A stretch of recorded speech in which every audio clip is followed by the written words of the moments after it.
Now, I'm very excited about this next session, which will be a little different. So it will be conversation-based and very organic, which essentially means we will make you participate. And we want you to participate, which is more important. Now, let me introduce the two guests that we have here with us.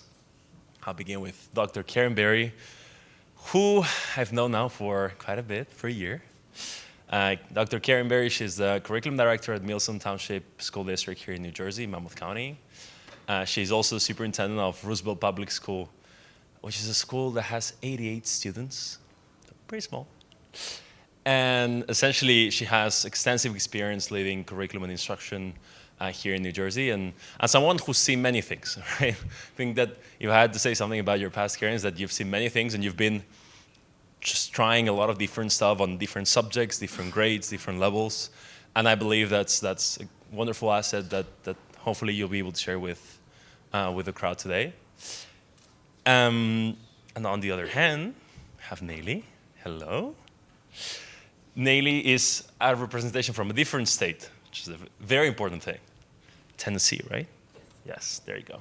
Tennessee, which, I mean, you have to give me that. I mean, coming from Barcelona, it's a little tough to remember the 50 states. So Tennessee was not on my, like long-term memory some time ago, so I had to make the effort of putting in there. But I heard Nashville is a really eclectic city, right? Yeah, there you go. Then you'll remember. We can go, Chris. We'll make time for that. Yeah, there you go. Now, Neily, she has, I think, a very different background and interesting path, I would say. She has extensive experience in math education, more than 15 years. So she's a math person.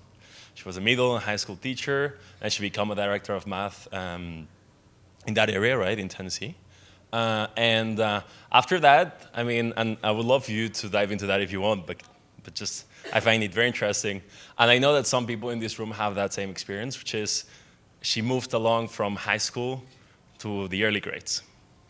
And she decided to do something that was very unorthodox, I would say, which is found a company to support families in understanding how kids need to best learn math in those early grades in an appropriate way, and with a goal which is not memorizing facts, but actually deeply understanding the math.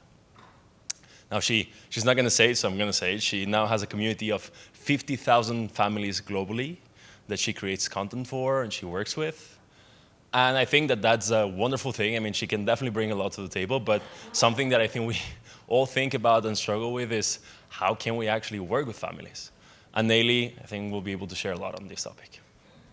So anyway, without further ado, and sorry for the long introduction, but I'm very excited to have you both. And to kick off this conversation, which I'm going to sit down. To be honest, I would like to kick off by asking you, from everything that has been said today, because we've heard a lot of stuff, right? What is something that you've connected with and that you would like to just take to begin the conversation with? Right. And Neily.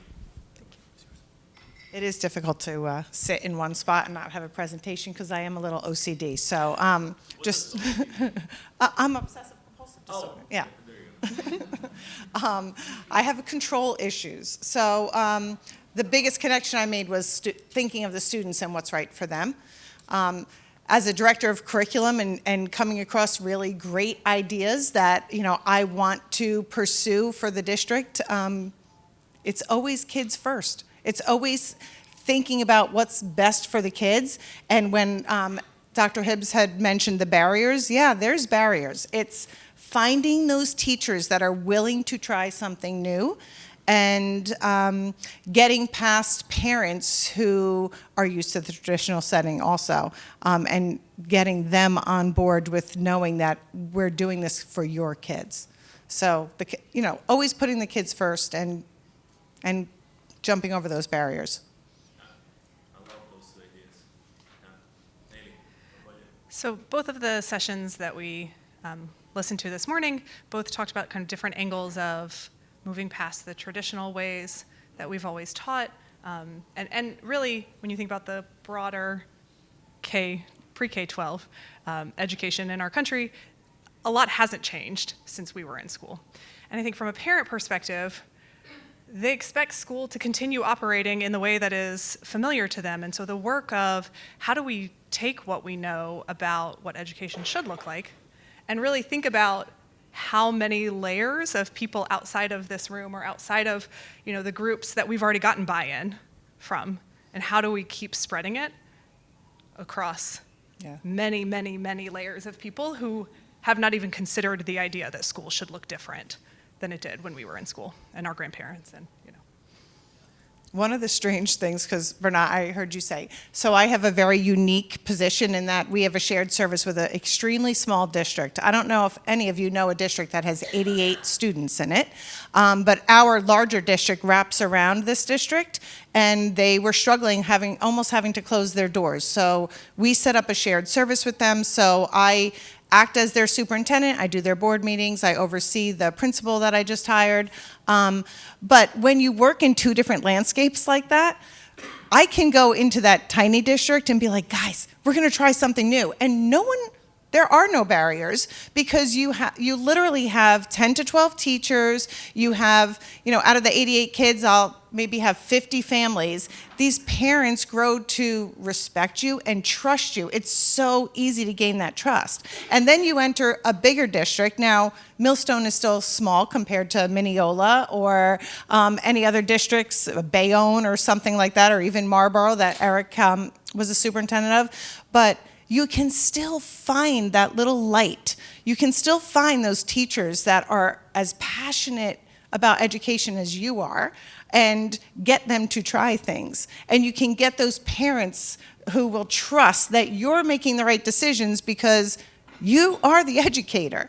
I mean, no matter what they're reading in the news or what political parties are spouting off things about not trusting us and, pulling the curtain back and seeing if we're doing things correctly, like, we've been doing this, a lot of us, a long time. We became educators because we're passionate about making a difference with kids. So, I have the two different views of, I can do fun things over at this little district and no one fights me on it, but it is hard when you are going against, you have parents throwing daggers at you for different reasons, but you just push them aside and keep going. I love it. I think here, one of the questions I'd like to ask you is, how do you go from that small reality to a larger one? Like, what's been your thought process when you think about change? And by the way, we know it, but now it's really about instructional change. So when you think about it, like, what are some of the steps? I mean, Michael shared before about communication, right? And having a clear vision, communicating it systematically to the various actors that will be part of that process. I think that's something that's super valuable. What else has been part of your mind and part of your actions to taking that same example and making it into a 1,000-student district? Well, when it comes to making change, I think communicating it on all levels. I was talking to a teacher yesterday from another district, and I was asking her about what language arts program they're looking at, because we just started a language arts committee to evaluate our resources. And she said, oh, well, we were just handed this certain program and told we're doing it. That's not how we work, right? I mean, Michael, you're sharing all these videos that you're communicating to everyone about what changes are happening. You don't just make the change. We have committees, we pilot programs, we communicate with our parents, and like, I can see at Millstone it's very different than Roosevelt. I can talk to my families at the smaller district in the parking lot at pickup because we don't have busing, or I can talk to them in the morning. Still put out a newsletter, but in a bigger district, we are having committee structures. We're talking to teachers at grade level meetings, at department meetings, at faculty meetings, communicating each step to the board and to the community, because making change that's big, especially when it comes to a program, and they're used to doing one certain program for a certain amount of time. Our last math program we had to do for 7 or 8 years, because right in the middle of getting ready to do a review, COVID happened, and you can't pilot a program during COVID, and you can't get subs after COVID to have committee meetings. So we ended up keeping the math program we were doing for 7 or 8 years. because you don't just rush into making a decision and purchase something over the summer and say, here. And unfortunately, I hear that from friends that are working in other districts. Oh, this is what I was given for this year. And making change, you have to follow those steps and communicate. Neily, I would like for you to, now that you've been kind of away from the system, I would say, in a way, for 6 years around, do you have a different perspective on what Karen is mentioning now that you've, kind of got away from probably some of the biases or some of the blockers that you saw being part of it? I think part of the communication piece too is really understanding all of the other competing communications that are happening to your stakeholders. So if you're working on investing teachers or the administrators or the parents, who else is communicating with them? And I think sometimes when you're in the middle of your system, you hear your own communication, you see the systems that are around you, but stepping outside of that and seeing what other things are parents in our community reading about changes in math instruction? How is that influencing their perspective on what we're doing? Or what other Facebook groups are the teachers in, and how is that impacting the mindset that they bring into this? And so I think that level of kind of seeing outside of your own system really impacts the way that you communicate with people. That's a wonderful insight. I love that. I mean, as we think about larger scale, right? I mean, the amount of, if you go to, I don't know, you guys at Vernon, right? 3,000 student districts, it's not huge, but how many more channels and more inputs, right? These people get, it's, and going back to your first remark, it's impossible to control, right? Mm-hmm. How do we approach this then? Is it about trying to find every channel and instruct people on how they should talk about, I don't know, math or ELA in those channels? What's the right strategy? Making sure the teachers feel heard in adopting a new program. I think, when that teacher told me that yesterday, I was so upset. She said one person piloted the program and then we ended up purchasing it and they handed it to us.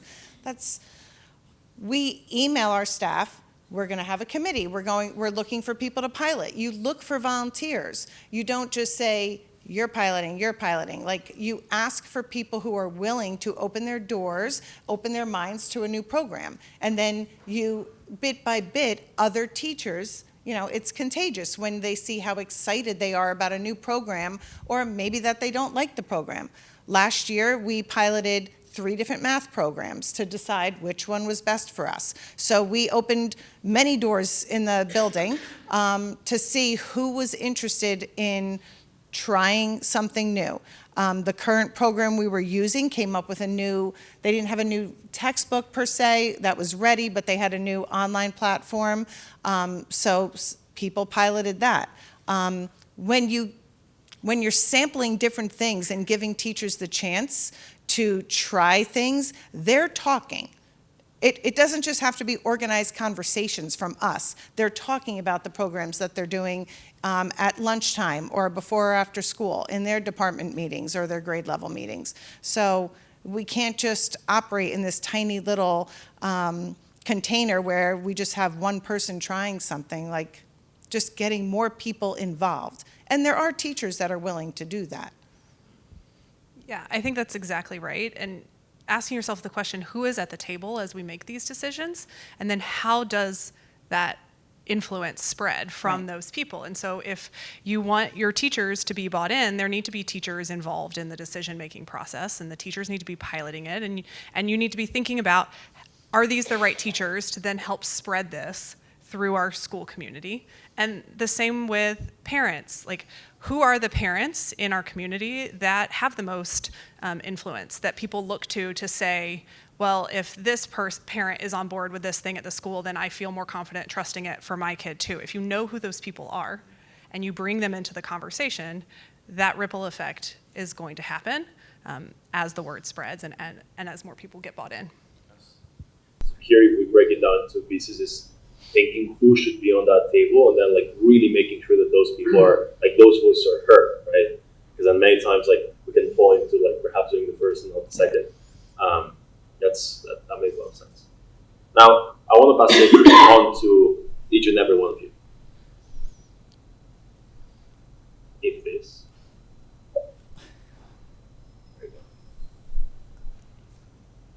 I would like you to answer this question in a free and open way. You can just scan this and share anything. It's completely okay. There's no right or wrong answer. And we're in a free space. Judgment free.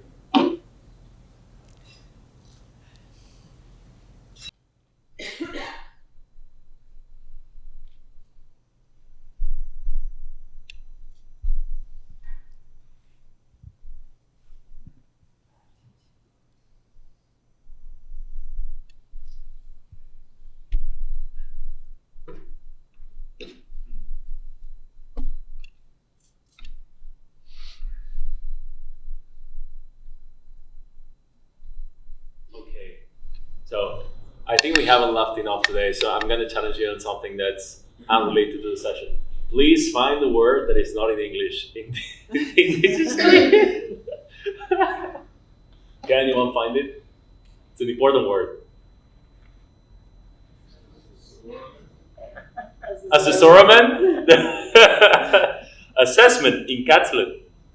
Our language from Catalonia. Thank you for whoever actually wanted to make us laugh. I'll remember this one. Okay. Now, before I move it on to you, like from everyone who's participated, there's a lot of stuff. Does anyone want to just share something? Kind of the thought process behind something that they wrote, perhaps sharing what you guys wrote and on why you wrote that. That can be valuable. I don't think it's fair that teacher is the most replied. You don't think it's fair? Why not? I think we blame teachers a lot of times for things that aren't their fault. We don't ask them to be part of it. So it's easy to say they're not doing something, that's why we can't change it. But the converse is true also. What do you think of this? The things that stood out to me were the buy-in and the fear. So I think the teachers get to the point where they want to buy in, but it's getting past that bit of fear of something new. Like I had shared, we were, I'm going to say, stuck in the same math program for 8 years, and it just came to the point where we're just turning the page to move on to the next thing. And now I see excitement again on everyone's part, because even though I knew there was fear in some to go to a totally different program, now as I walk around and I go observe, or I stop in classrooms and the other administrators stop in classrooms, we are seeing excitement again. And so I think it was just, there wasn't enough time to work with every single teacher, so I wouldn't say the teachers were getting in our way of adopting a new program at all. As schools, we can only have so many meetings where we're getting enough sub-coverage to involve enough teachers, so when other teachers who can't be involved intimately in those conversations, they may feel the fear. But like right now, I feel like everyone's in. I mean, how can you, I guess the question now becomes, how can you battle that fear? What do you think? I think people need to see a proof point, right? Like if you take the places where you have a handful of teachers who have been involved in the process, they're invested in doing this change in their schools, find the places where it's working and amplify that. Get other, get video recordings of what's working. Invite teachers to come observe the class. But I think when people can see for themselves, oh, here is what this change looks like, here's how it's working, Right. then they're more likely to start to see why that change is necessary in their own class, and it takes the fear away because they can watch another person do it, and it gives them a bit more of a roadmap. Right. Yeah, as administrators, we have to just keep opening those doors and offering the supports. When you work with new teachers and you observe them, we are constantly reminding our new teachers, like, if you want to observe anybody, just ask us, we will get you the coverage. But when you're looking at new programs or new initiatives, you have to keep inviting teachers to go observe. If you want to see the pilot, just ask us. Like, we have to make sure that we're supporting what they need to get past any fears or to buy in the long run. That makes sense. I think, literally such a big one that I want to extend this to everyone. Like, how have you dealt with that fear in your school, in your district? Like, has there been any initiative that you've seen successful that you'd like to share with the group? Of course, I'm not driving a district, so my approach is a little bit different. But first, I wanted to say that here I cannot see students, and I'm glad that I don't see students there, because students are not having any problem with change. We are having a problem with change. But then, when talking about the fear, for me, and coming from the classroom, for me, it's like the same framework we want with kids, for them to understand what we are explaining and not just follow what we say. That has to be the framework with teachers. I don't want teachers to just say, okay, maybe you're right, I will follow blindly. No, I want you to understand and be convinced and be the main advocate for what is coming and what we've seen in the sessions today.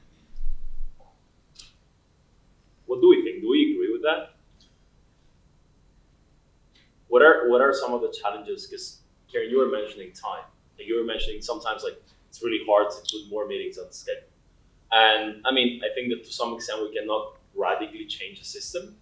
I mean, today is about challenging the system, but we cannot always succeed in doing that. But what are some of the practical things that we could do to, get that message to teachers? Because in a way, it's educating, right, them into whatever change you're trying to drive. How can we do that if it's not doing more meetings? Any ideas? So we throw a lot of, money into our summer opportunities. So that's where teachers are more flexible to be able to attend summer meetings. But you also have to get very creative with professional development. And maybe we can't do a full day with all of our teachers, but we can get at least, a good chunk in the morning and then switch it up for the afternoon, because any amount of professional development is better than none. That was the hardest thing coming out of COVID, with subs not wanting to come into our buildings. Like that was tough, because you want to support your teachers. So we do a lot of professional development at faculty meetings after school, or department meetings or grade level meetings in the morning. But you need to be able to support your teachers and give them what they need, or else the change isn't going to be done correctly. I mean, that's just my opinion, but I can't just throw something at my teachers without giving them the professional development they need to support it. And I think with the professional development, then having a coaching model throughout the school year that supports that and gives teachers the real-time feedback of, here's what I watched, here's how, here's what you were trying to do, here's the impact of it, watching video together, like doing the actual day-to-day coaching with teachers on what the practice should look like, and then what they actually implemented. And that can be really challenging, I think. To get back to the other question about fear too, we have a system that is so based on evaluations and end of year performance that it can be hard to get people to embrace that mindset of continual learning and coaching and separate that from their evaluation and how they're being scored or ranked. Yes. I like that a lot. Let's move away from teachers for a second. Because I personally agree with Mike that perhaps it's not fair, and for sure I think it's not the only thing to think about. Right now, what should we pick? Parents? I want to talk about parents. And I know you do. But Neily, how do you think we should approach the question about parents? Where is the issue coming from? I think as people who work in this industry every day, we have degrees in this field, we spend the majority of our waking hours working in education. It is really hard to step back and understand the level of understanding that parents have about the education system. And we have the curse of knowledge, right? We have so much information about what best practices are in education, what's happening, and parents are just bringing in a much smaller frame of reference for what the day-to-day work of educating children looks like. And I think oftentimes the initiatives that we put in place to educate parents on changes or whatever big thing a district or a school is trying to push, they don't actually address the concerns parents have or the issues, whatever challenge they're perceiving. And so I do think there's a mismatch often between what parents are concerned about, and then what's actually getting addressed in the communication that's coming out from the district. And what if today you had to give 3 concrete steps to a district who would like to involve parents more? What do you think would be the right steps? Because I think there are a lot of misconceptions as to what they are expecting. What would you say they are expecting, and therefore what do you think should be the right actions from a district point of view, people? I think the first step goes back to what we talked about with who's at the table. There are parents who want to be sharing this information. You have to make sure you're getting the right parents, right? The parent who has the most to say might not be the parent who has the most information about what other parents in the district are feeling. So I think the first piece is, how are you activating parent stakeholders, and how are you picking who those people are? I think the second then is really taking the time to dig into where are their fears coming from. Every parent is sending to your school, your district, your classroom, the most important thing in their life. They are infinitely more invested in that child's success than any of us could ever be.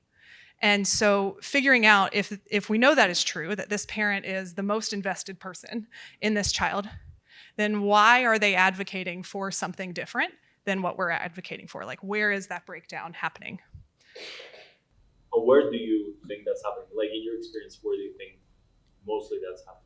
The breakdown? Yes. I think someone said that. I think it was Dr. Nagler who said, parents have been in a system that worked for them. They, for the most part, look at their lives and say, I did okay.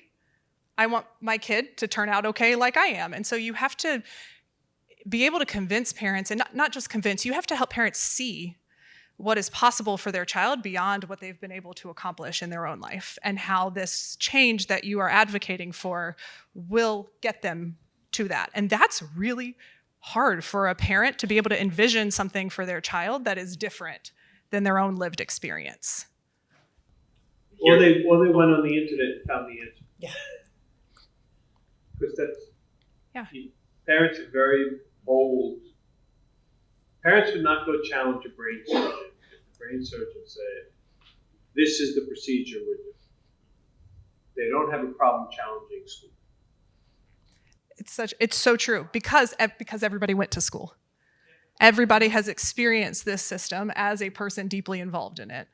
And so there is a disconnect between understanding what it was like to experience the system as a learner versus what it's like to be in the system as an educator. Just ask my wife. I know nothing about school. She tells me all the time. That should be. Yeah. I don't weigh in on my kids because she knows better. I'm like, okay. But I do think this is such an important piece where you get at the amount of time a parent is spending with their child. They are the number one influencer on their child until their child really goes to college. It starts to kind of move away as the child moves into adolescence. But a parent is the expert on their child. They may not be the expert on the education system, but they are the expert on their child. And so how do we marry those two things, that they are the expert on their child, they are deeply invested in this system working, and they don't always have the expertise about what should actually happen in the education field? There's a million thoughts going through my mind that I can't share all of them, but this is the biggest challenge for us. When you try, when you adopt a new program, and it's different. It's different than that shiny little set of resources that kids are bringing home, this same type of workbook, and they were doing 20 or 30 problems at night, and now we've changed that. This is not the way it was when they went to school. They came home with worksheets and they came home with workbooks, and now it's us having to explain to them the different type of learning that we're doing with the kids. No, we're not in rows, we're in flexible seats. And yeah, there's kids that may be working on the floor in the hallway, or on a set of computers, and it's very different. But I thought this, our primary school parents, I thought they would be okay with that, because, Yes, they were in primary school or elementary school when the iPhone came out and we started using more technology, but I didn't think it was going to be a problem for our K-2 parents. And my K-2 principal's actually here. He's not hearing as much as maybe the parents who have 1 or 2 kids in 3rd and 4th grade, and we're not sending home a ton of math homework. They said they don't know what their kids are doing at all. Like, we don't know what our kids are doing. How do we know if it's right?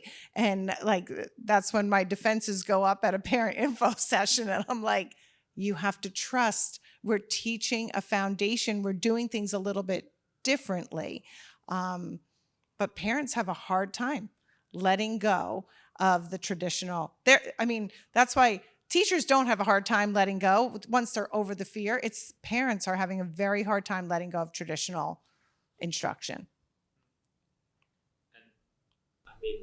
This is a tough question, but what do you think is the responsibility of a school or a district when it comes to parents? Like, at the end, I think we can all agree that, yes, it is a responsibility of the district to share that vision with teachers and get that buy-in from teachers.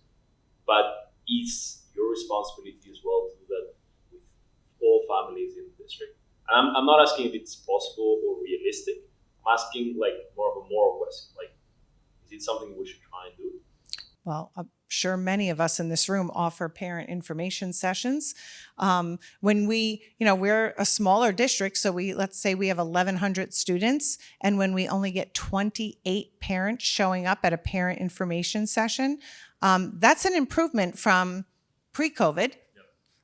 Because we would do an information session on, actually, post-COVID, my superintendent and I ran a session on the impact of social media on anxiety, on adolescent anxiety and depression. Maybe we had 30 parents out of all of the families we have in our district, and that's a hot topic. Pre-COVID, if we did a information session on Readers and Writers Workshop, sometimes it was under 10. Because we are in a country setting, and yes, it might take them 10 or 15 minutes to drive over to our district, but the kids are involved in a million activities and they're running all over, so they're not showing up. So 28 at a math information session was better than we have seen, but parents asking us to provide professional development so they understand how their kids are learning, we don't mind doing it or sending out more informational videos. I really, that's in my head now that Dr. Negler shared all the videos that he pushes out with his innovative initiatives that he does. But we can do all of these things. What's the saying? We can bring a horse to Water. Yeah. But we can't make him drink. I don't mind doing that's my responsibility, is to make sure my parents feel comfortable and that they trust the school that we're going to teach their children the right way. When I give a student achievement report 2 weeks ago, I'm showing them how our math numbers keep coming down. So we obviously are not doing something right with laying a foundation for our kids. And that starts as early as kindergarten. It's not just our 3, 4, 5. Back in the back, you mentioned state testing. It's still that thing that floats over our head, and everybody judges us off this one little puzzle piece. And educating our students is more than just that one piece. Yeah, I think about it less about what is our responsibility and more about how invested we are in our initiative succeeding. Mm-hmm. Because if you are truly invested in any curriculum change succeeding, parents have to be part of that equation, because they are, whether we want them to be or not, right? Whether we want to acknowledge that they are or not, the child is studying for their test or not studying for their test, or talking about what they learned in school or not talking about what they learned in school, all based on what the parent is initiating in their own house. And if you think about, from a school perspective, if your district starts in pre-K or if it starts in kindergarten, that's where your influence starts. But as a parent, their influence starts at birth. And we know how much brain development happens from birth to 5. And so if you can imagine getting kids in your kindergarten classes who already understand the difference between a quantity that is more and a quantity that is less, or who have built some level of subitizing with small quantities because the parent is saying, bring me the 3 cups instead of just bring me the cups, right? If you're starting that thinking in those early years, the work that you can then do with that child grows exponentially. And then the work, once they're in school, where are the real world problems happening? Right? You're teaching them a framework for solving real world problems, but they're happening at home. They're happening when the family goes and does whatever they're going to do on the weekend. Like, that's where a child's real life is happening. That's where they're either applying the math they're learning in school or not.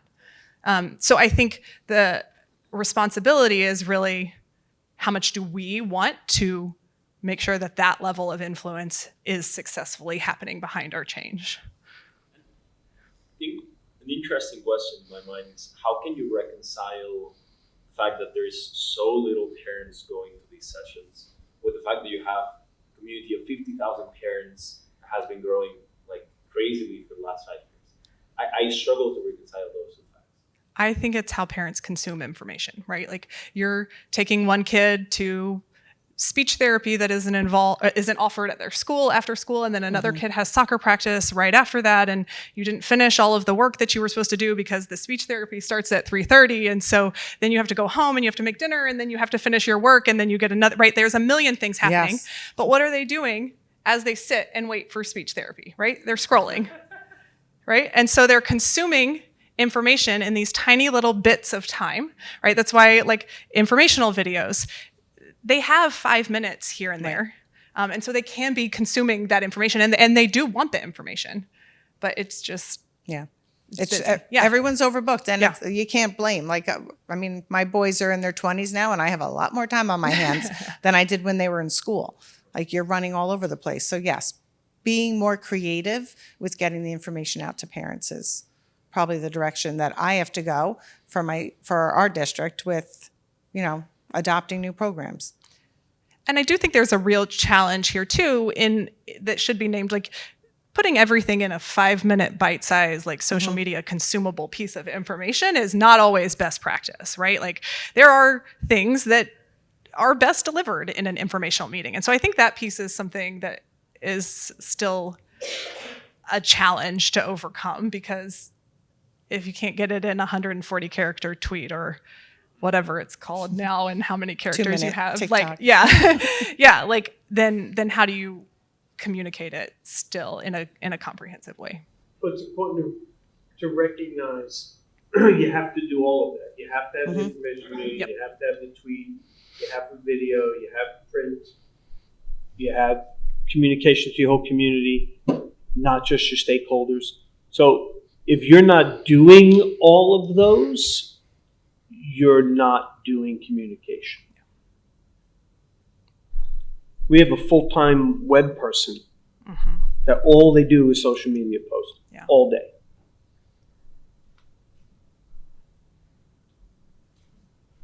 Because some of the things, parents aren't in class. So how do you get what class looks like to them? Yep.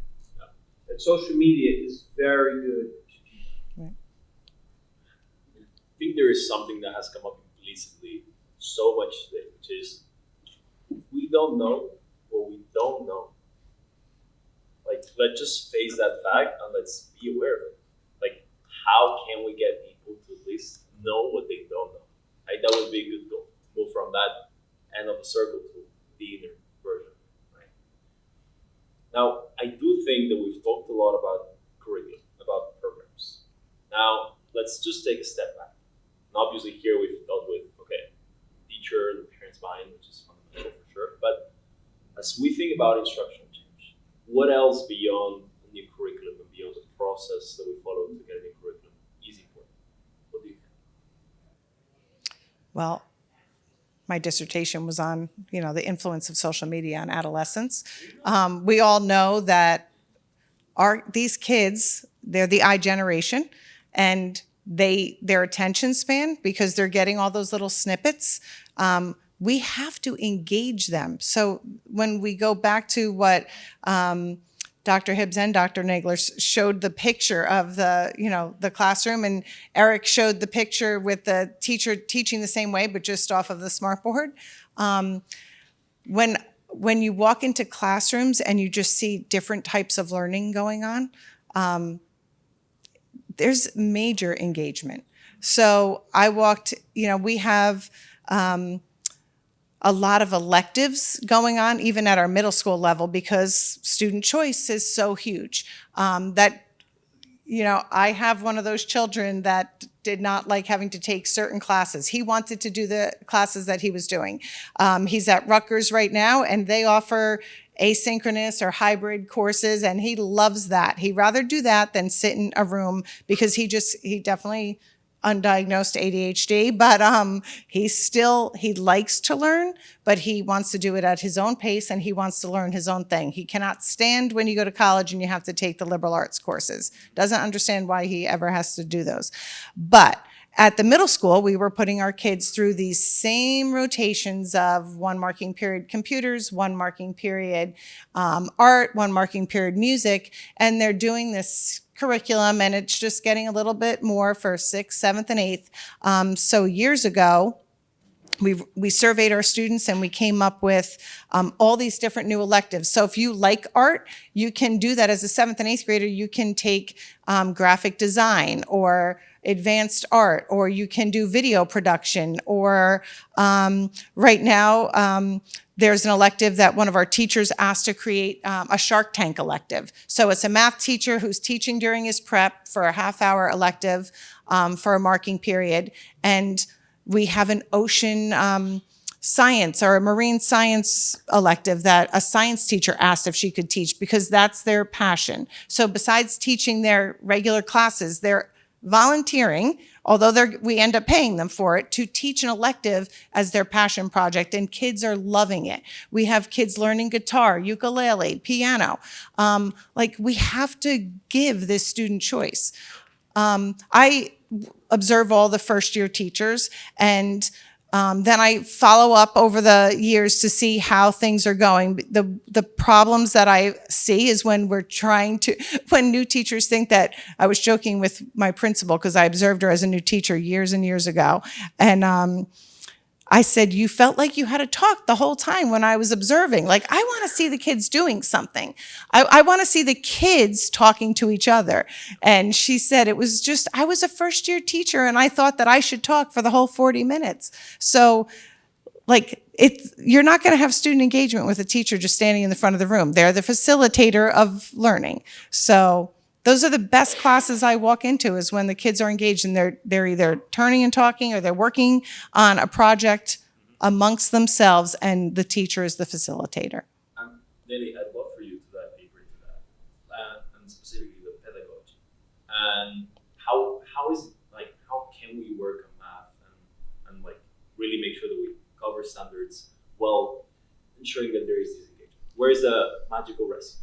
Oh, okay. Well, let me just pull up my magical recipe. No, I do think, and I was thinking this when you were talking too. Once you get the buy-in, there's a second big hurdle, which is the teacher training, right? And the teacher skill set that is different than the one they likely built in their teacher training program. And so then there's this whole work of how do we retrain teachers on what a good mathematics class looks like. And then that's sort of then the second big buy-in piece you have to have. And Karen mentioned the challenges around professional development. I think the professional development is the most important kind of framing thing that you have for teachers. And then you have to have both a proof point of where it's working. So maybe you do a pilot in some place with a teacher you can really devote a ton of resources to, so that people have an ongoing place that they can go look and see, here is what excellence in this model that we're trying to build looks like, and then the coaching model, and making sure that you have a clear understanding of what you're trying to coach the teacher on and how you're doing that over time. Let's talk about this for a second. What if a district doesn't have math coaches? Obviously, a choice could be, let's just go to the board, and process and ask for, one more person, one math coach. Sure, but let's just say that that's not a possibility. how can we foster that even if we don't have one? Yeah, I think you'd foster it among departments. So you might be able to tell I'm a big believer in pilots because I think they create the proof point and then it spreads from there. But if you have a person on the team who is doing it well, empower that person to start co-observations across math classes in the building. Give teachers a framework for saying, here's what I saw in this teacher's class that I thought was effective. Here's why it was effective. Here's how I'm going to try it in my own classroom. And so you can build a similar structure to a coaching model, but just among colleagues. Fortunately, some of us here, some districts here have coaches. That's a wonderful point. Thank you. What do you think? I support what Neily says. Like, you have to, we're supposed to be educational leaders as administrators. So administrators can be taking that role also. But in a school district, there's so many teachers that they are passionate about what they do and they do a great job, and you have to foster that leadership within them and offer them opportunities to lead. And that's where, when we run the summer professional development, would you mind leading? Like, you do a really good job, teaching this particular way. Would you mind leading a course like that over the summer? And they love that. I try, when I have a post-op, to make sure I'm recognizing something that they, teachers, there's a lot of great teachers out there, and they all have their own little niche. So it's like, wow, you really do this well. Would you mind coming to New Staff Academy and doing a 90-minute workshop on that? So it's just fostering the leadership. I want you to take a second now and shift it to the audience. What are some of the things that are happening through your mind? Some of the questions, some of the, perhaps the struggles that you yourselves have found as you have thought about this. I love the expression, the gradual release of responsibility. The gradual release of responsibility, to frame for a teacher how they need to have more student agency and interaction by letting more and more go in what a traditional teacher means. And that means structuring all your lessons and all the dynamics around that to basically speak less.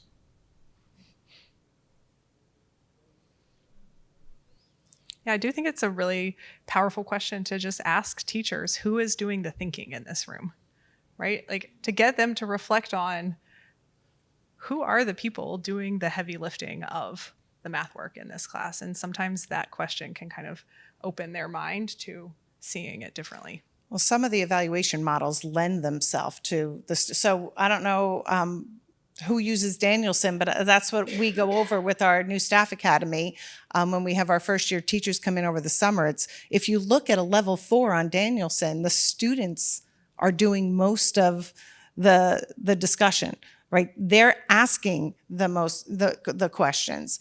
They're answering things to their classmates. So, like, we really try to focus on that 3-4 and show new staff the difference. And we joke with some of our teachers all the time. When we first started using Danielson, it was like, oh, that's so domain 4, or oh, that's a perfect 4, because they would make sure when we came in, they would look at every single one of those indicators, and they would joke with us about it during the post-op.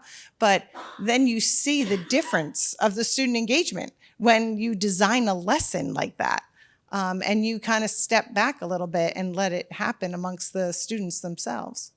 Absolutely. An insight for the math people here.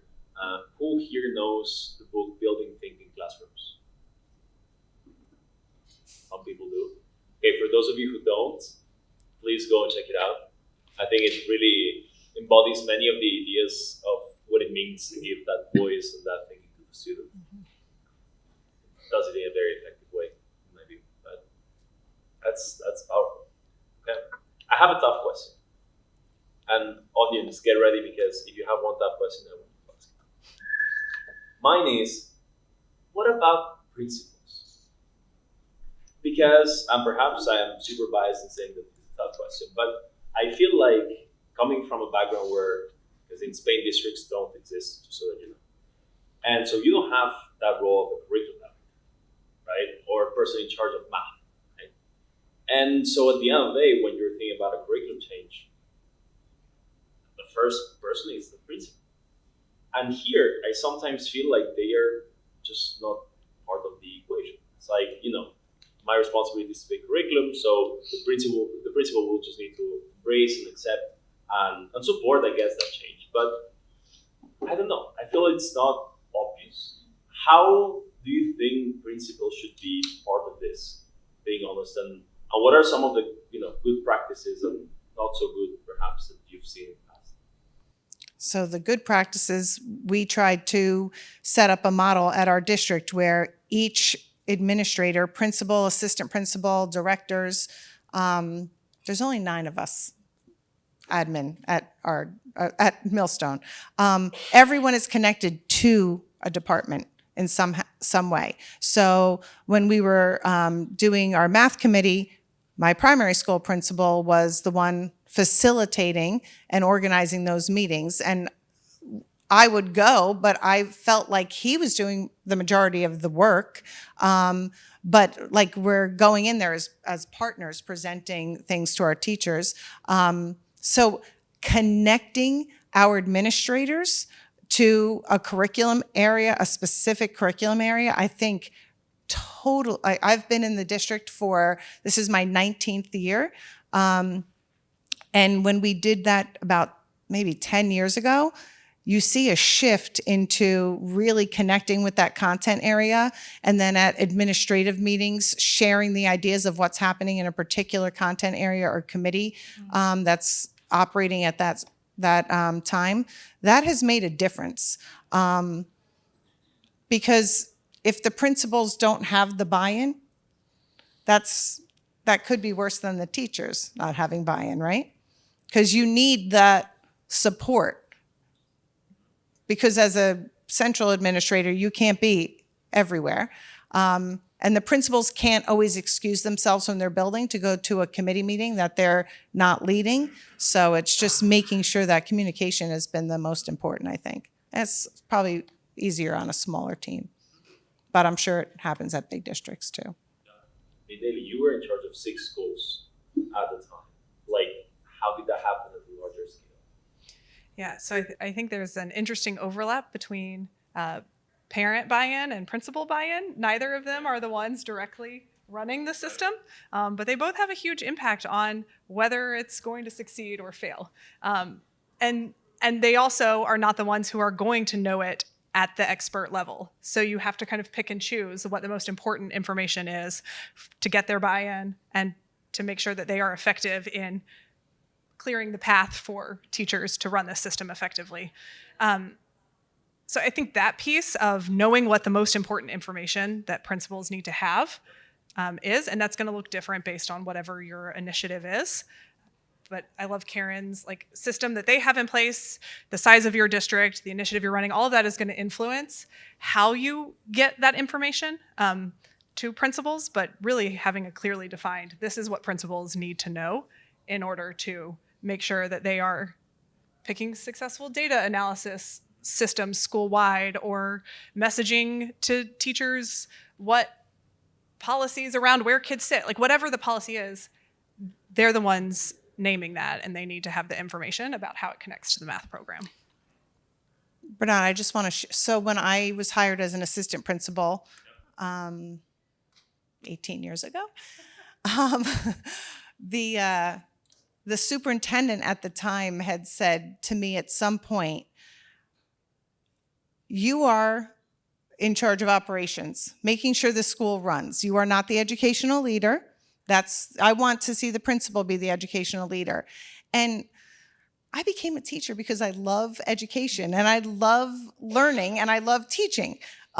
So to be told this is your duty, you're just doing operations, discipline, making sure everyone's getting on the buses, making sure, things aren't chaotic, making sure the building's clean. That was defeating for me for a couple years. Like you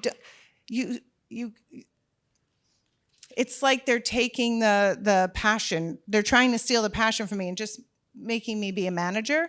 So I love the model we have now because everybody has a chance to be connected to a curriculum on the admin level, no matter who you are. Technology director, director of special services, they're all connected. All the assistant principals have a chance to lead a committee when we're evaluating a curriculum. So if you have, I was recently talking to a friend who is a middle school assistant principal, and I could hear his voice in that all he's doing is discipline, and there's nothing exciting for him right now. It's just discipline. And I know, he got into education for a reason, and he needs to get that back somehow. And it's not just by becoming a principal. He's got to have a connection to some kind of curriculum. I think this is so important. I mean, two core ideas that I see here is one is ownership, like make sure that people have ownership, and the other one that's said here several times, motivation. Like our goal as leaders is to really find what source of motivation I can spark in everyone who will be leading people, right? Now, let's. By the way, what time is it? Because we're here very engaged. Oh, 12:20. 12:20. Okay. Then we can give it 5 more minutes and close, so we have time for lunch. I wanted to make a connection to culture, and culture is a really vague term, right? Which is one of the first problems. But let me shoot this back at you all. When you think about culture, what comes to mind? Let's just shoot some words. I think that's going to give some structure. The learned behavior of a group of people. The learned behavior of a group of people. Okay? I taught history for a little. Common values. Common values. And interests. Okay.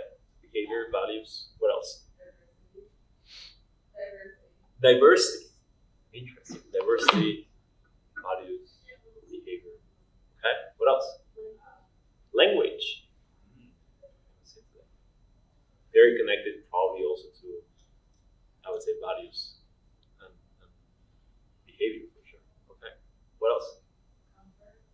Comfort. Why comfort? Because it's something that you kind of relate to.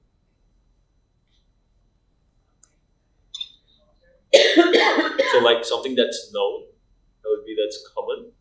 Is that where this is coming from? It's like being in a kind of a safe space because you know it. Right? Okay. Anything else?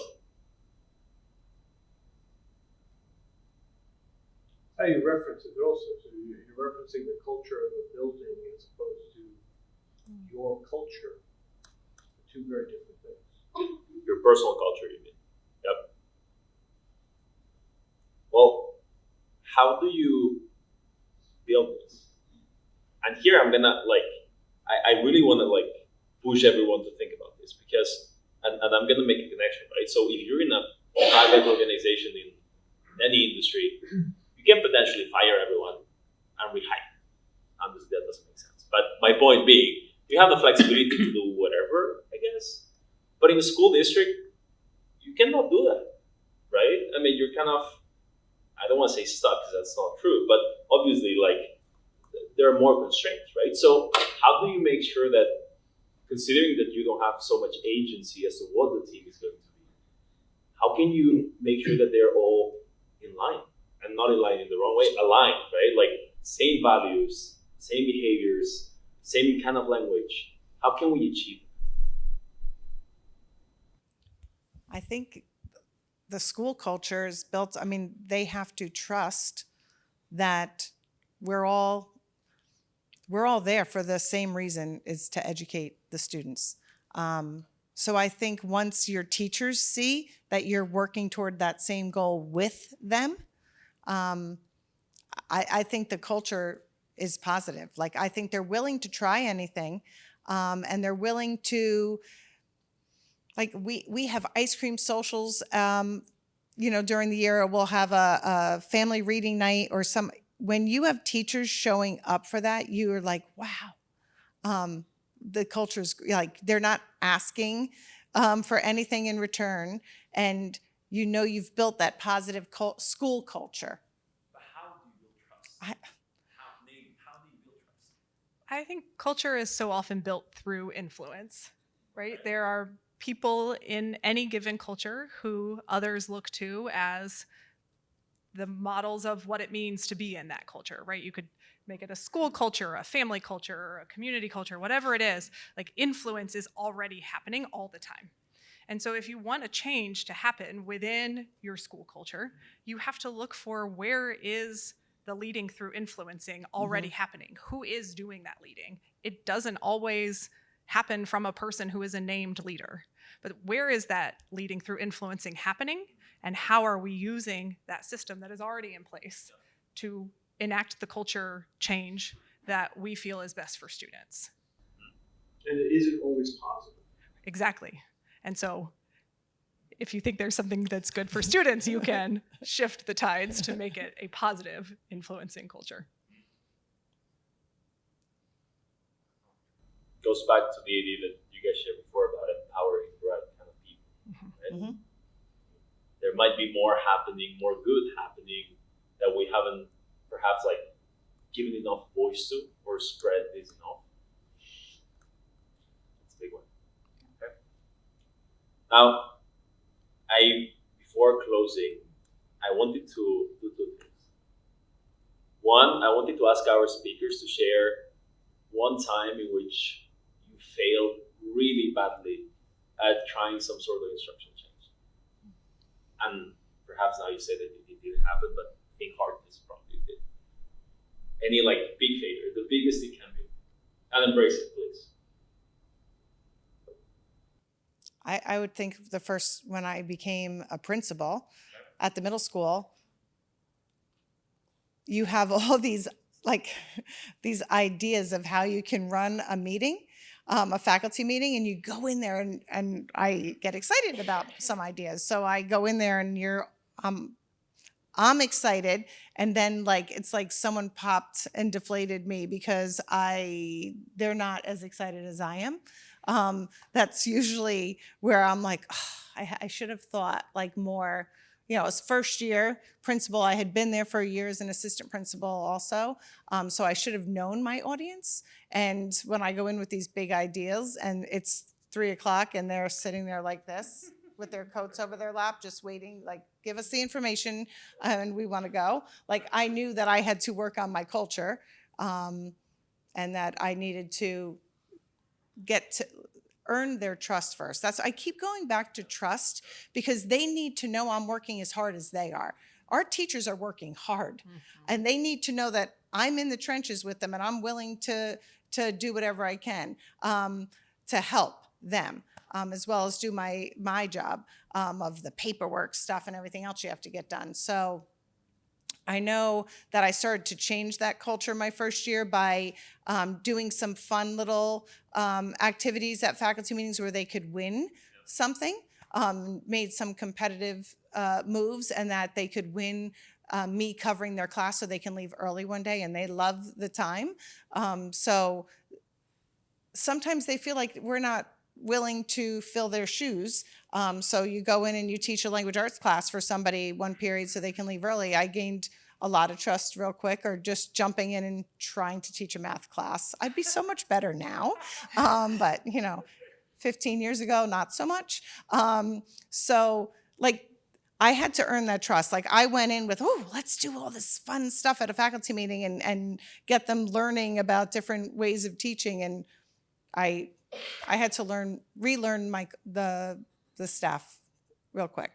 It's different as an assistant principal. I was just sitting on the side thinking, I can do this. That's good to hear. Now, I'm going to switch the question just for the sake of time. Maybe you're getting the easy question. It was similar. I would like for you to share with everyone a joyful moment, an aha moment that you've had when driving instructional change. And be as concrete as you can. Okay, I will never forget an interaction that I had with a teacher, a third grade teacher after most of my work as director of math was doing instructional change in our schools. And I had a meeting with some third grade teachers and we were talking about what discourse looks like in a third grade classroom, and we were practicing different pieces of it.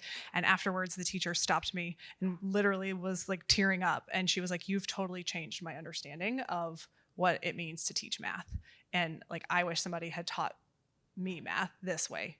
And so I think that was just a testament to the power of experiencing new ideas and instructional changes, and how much just those little moments of experiencing it can impact somebody's perspective.